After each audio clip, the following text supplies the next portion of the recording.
Hello everybody, Fertility Journals here. Happy holidays. I love the fall. It's my favorite time. Thanksgiving, Christmas, all the holidays, Halloween, and I can't even tell you how it is. It's more than I ever imagined just to celebrate the holidays with my baby boy and just the firsts. I love the firsts. It's amazing. I'm gonna digress and just get off that rant and just say thank you so much for watching. If you're new, welcome to my channel. I decided to start this YouTube channel after undergoing 12 cycles of IVF that ended up being successful. We do have a healthy, bouncy baby boy, and I vowed to God that if it helped me in my journey, that I'd hop onto this space to be able to share all the information and everything that I experienced as much as possible, because I know deep in my heart that there's somebody out there who's watching who might get inspiration, motivation, or just a little bit of encouragement. So the hope is that you can walk away with a little bit of something today. I'm going to talk about a topic that actually took a lot for me to do, because I tend to be kind of like a yes person. It's hard for me to say no because I think by nature I just happen to be a very giving person, which, as you guys know, that may not be the best when it comes to standing up for yourself and being affirmative. And I had to really learn how to do that. And I think going through 12 cycles of IVF really stretched me in so many ways, including advocating for myself, particularly in front of doctors who are experienced, who know what they're talking about. And you're kind of going in there and you're trying to really make your dreams come true. You're trying to leverage, you're trying to use research, you're trying to ask questions. And that can be very difficult, particularly through IVF. So if you're interested in my top tips on how you can advocate for yourself, stay tuned.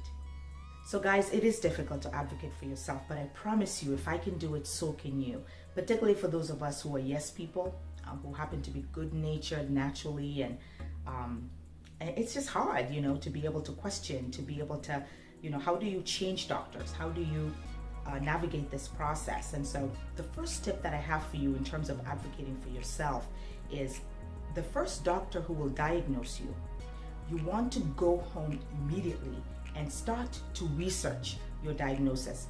So you can be the yes person. So you go there, like that's what my husband and I did. We were told to go straight to donor egg.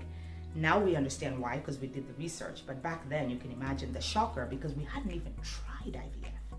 And so if it's the same for you, whatever the diagnosis is, if you're receiving news for the first time, what you want to do in that public space with the doctor's office, you want to receive it. You want to kind of bind there and say, you know what, thank you so much for that information. We'll get back to you. And then what you want to do is you want to go back home. And between then and the next appointment, you want to do research. Research, I promise you, instead of operating from a space of fear, panic, and nervousness, when you start to learn what it is that you're facing, because the doctor will tell you based on those blood work and looking at you what it is that you have, you will then begin to see other people who before you who have had that diagnosis and what they did, and you can get inspiration from that. And research could even be hopping onto YouTube the way that you're doing now, watching this video. For example, you may walk away with something.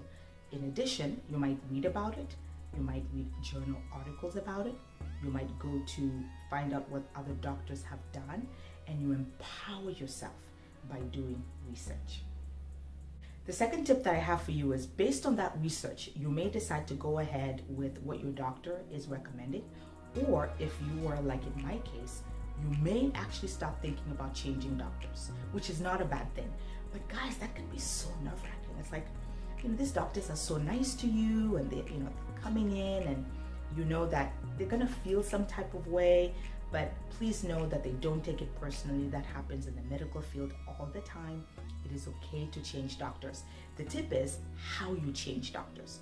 So for example, in our case, I never burned any bridge with any doctor that I had. So what I would do is I would communicate either through email communication, through portal communication. that I have chosen to seek another opinion based on the research that I did, and I'd love to gain their insight into the things that I've discovered. I tried to maintain relationships even with previous doctors because it's not their fault. I mean, I advocated for them. I found this information. So like in our case, my earlier doctors were doing conventional cycle IVF. In fact, for one of them, I'd asked if they could do mini IVF, but they said that they would have to talk to the board because they were following a certain type of protocol for every single person who was at that clinic. So they didn't tweak it. And I realized through research that mine needed tweaking. And so please know that it's okay to change doctors and it's okay to maintain the relationship. In fact, one of the doctors that I switched actually ended up helping me because I worked with a doctor out of state. So that doctor wanted to monitor me through my pregnancy up till an advanced stage. And I still needed to see a reproductive endocrinologist. So a doctor that I had actually changed from was so happy for me because I had kept them updated that they decided to help me by monitoring me before I could go to my OB. So you just never know. And so please know that it is okay to change doctors. Just so you know, my husband and I actually changed doctors 4 times before we got the perfect fit. Again, based on our research and our intuition and what we felt was right for us. The third tip that I have for you when it comes to advocating for yourself is always practice gratitude. Even though a doctor didn't meet my expectations, and even though I felt slighted, even though I felt that they were not giving me a chance to use my own eggs, and I wanted to give my own eggs, I always had this attitude of gratitude. I think it stems from just how I was raised to always be nice to everybody. And again, that's a weakness that some of us have who, don't say no, we say yes to almost everything. But, I think a part of it was also just feeling guilty. But gratitude is so important because I think that's what nurtures relationships and what helps people kind of route for you and just be there for you. So it's okay to send a gift. I would send gifts. I would say till today on the birth, the anniversary of when I got pregnant. I got pregnancy brain, I think, and my baby's almost 6 months old. What am I talking about? I am just saying that what was interesting was that even on the anniversary of our pregnancy, I sent the entire clinic pizza just to celebrate. And I'd send the embryologists like gifts, take care of my M babies. So you want to practice gratitude because I feel like when you come from a position of saying thank you, even though that situation did not work, the blessings just flow your way. The law of attraction. IVF is a journey of hope and faith, and sometimes that's all you have. And so anything to make that journey fruitful, please go ahead and consider doing. The tip that I have in terms of advocating for yourself is please make sure, guys, that before you go to any appointment, prepare for that appointment. Have all your questions down, talk about it with your significant other, support system, family member, whoever you're leaning on, because if you are prepared for that appointment, you maximize it and you walk away knowing exactly what it is that you need to do. And so we got into the habit of doing that, particularly when you undergo failures, because remember, for us, we underwent many failures. In particular, before I got my first euploid embryo, it took 5 failed cycles, and 1 failed transfer. And what got us going after the first failure was that we could see a measure of success. We knew that we were doing the right thing. We knew, based on our diagnosis, for example, that we needed multiple cycles. We knew the protocol was working because my eggs were actually making it further and further up until the 5th day, up until testing, which is really what we wanted because we really needed these eggs to be tested, embryos to be tested rather. Egg is without the little guy, and when an embryo is mom and dad combined. So we needed these embryos tested so that we could get one, hopefully, that was viable, and freeze it and then do transfers later because we did embryo banking. And so it was really important to inform ourselves about what we can do in collaboration with our doctors to be successful at the next cycle. And it came to a point where we were so thorough in the questions that we asked that we were just following the same protocol over and over again, and then just embryo banking because we knew that we had everything right. It took us a while to get there, but we did. So do not be afraid to prepare for every consultation and maximize those opportunities if you can. Last tip I have in terms of advocating for yourself during IVF is that it is important for you to just take a pause, and just self-care is so important. If you're like me, put on your favorite wig on, put on your favorite lipstick once in a while, and just take a pause and just enjoy the process. Particularly if you're going through the type of IVF like we did, which means that you are going to have to go at it for a long time. Patience is key. So really just taking the time to pause and reflect, and then just celebrating the milestones as they come. Celebrating the day, being present, because where you are, God is whole, God is complete, and God is perfect. And that's what I always would remind myself, because there were some moments that were so amazing. Like, when our embryo would fertilize, for example. That is a milestone, and I'd sit in it and I would celebrate the goodness of what that was.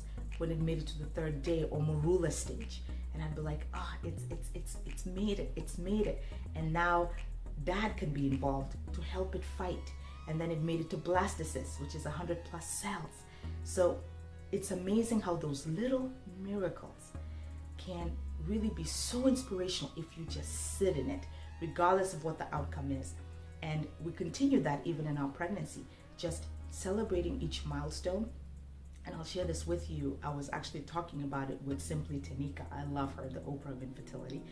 And I was sharing with her, because she's celebrating a pregnancy, about how at first, when we got pregnant, it was still that nervousness of like, because with IVF, we want the baby to get to earthside before you can really celebrate. And I remember being caught in this moment because family members were concerned because it was a high-risk pregnancy. I was too, but it was taking away from the celebration. And so I was nervous about like sharing it on social media with my friends and family, because you don't want to announce and then something happened. Even when it reached the 12 weeks, we were nervous about announcing it. But we had the information from the doctor that told us that everything was okay up to that point. And we chose to celebrate. Not for the future, but for that moment. And I can never forget how we then made our pregnancy announcement. And I'll insert some pictures in the video so you guys can see it. And we did our pregnancy announcement, and it was amazing. And I really truly feel when you celebrate the milestones, you're living a life of gratitude. And as you guys know, with the law of attraction, everything that you exude comes back to you. And so hopefully that is helpful. And so folks, I hope that this unusual video was helpful to you. If you've ever heard about people encouraging you to advocate for yourself, and if you're really nervous going through this process for the first time, I hope that you are able to take away a tip or two. Thank you so much for watching. I hope that you subscribe if you're new. And until my next video, bye.